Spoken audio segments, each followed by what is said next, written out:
السلام علیکم، میں محمد ارشد آپ کی خدمت میں ایک لیٹسٹ ویڈیو لے کر پھر سے حاضر ہوں۔ The property of womens is my topic of short story. یہ سادہ اور دلچسپ کہانی ہے، ایک گھریلو ملازمہ حلیمہ کی ہے جو مصنفہ کے گھر کام کاج کے لیے آتی ہے۔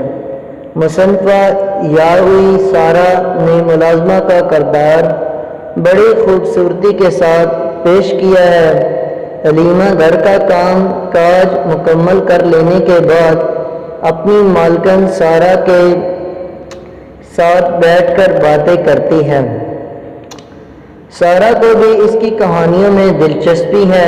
حلیمہ کبھی اپنے ہمسایوں کا ذکر کرتی ہے اور کبھی اپنی بہن کا جو کہ دائی ہے، اور پیسے لے کر بچوں کو ان کی پیدائش سے پہلے گراتی ہے یعنی ابورشن کرتی ہے۔ حلیمہ کا شوہر غفور گیس کی کمپنی میں ملازم ہے۔ حلیمہ کی بیٹی اس کے ساتھ ہاتھ بٹانے آتی ہے۔ حلیمہ کو ایک پٹھان پتھر نادی سے خیالی محبت ہے۔ پتھر نادی ایک سفید رنگت والا شخص ہے۔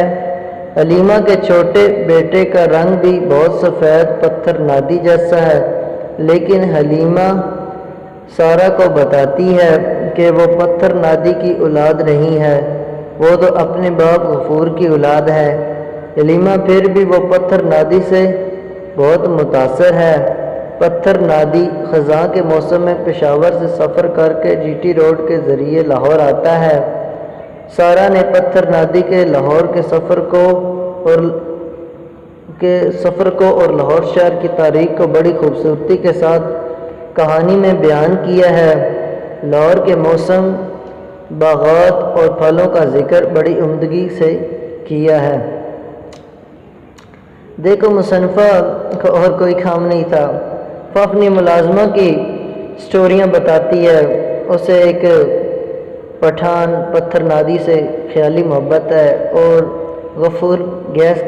اس کے شوہر غفور گیس کی کمپنی میں کام کرتے ہیں۔ وہ کہتے ہیں کہ میرا ایک بیٹا ہے جس کی شکل اس پٹھان سے ملتی ہے، لیکن وہ پٹھان کا بیٹا نہیں ہے، وہ تو غفور کا بیٹا ہے۔ اس طرح وہ خیالی پلاؤ بہت بڑا بناتی ہے، تو مصنفہ اس کو بڑی خوبصورت لائنوں میں پرو کر اس کو ایک کہانی کی شکل دے دیتی ہے۔ تو یہ تھا دی پراپرٹی آف ویومنس۔ آج کے لیے اتنا ہی۔ السلام علیکم۔